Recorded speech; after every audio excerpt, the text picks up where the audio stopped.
বাবান, আমি কাজ করব, তুমি চুপ করে বসে থাকবে, কিছুতে হাত দেবে না কিন্তু, ঠিক আছে?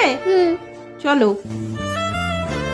এই যে টিভি চলছে, চুপ করে বসে টিভি দেখো, আমি কাজ করে আসি। পিজা যাই, মাকে গিয়ে বলি।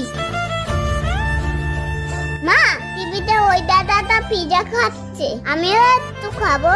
বাবা, এখন তো আমার কাছে টাকা নেই, আমি টাকা পাই তোমাকে পিৎজা খাওয়াবো। ঠিক আছে মা।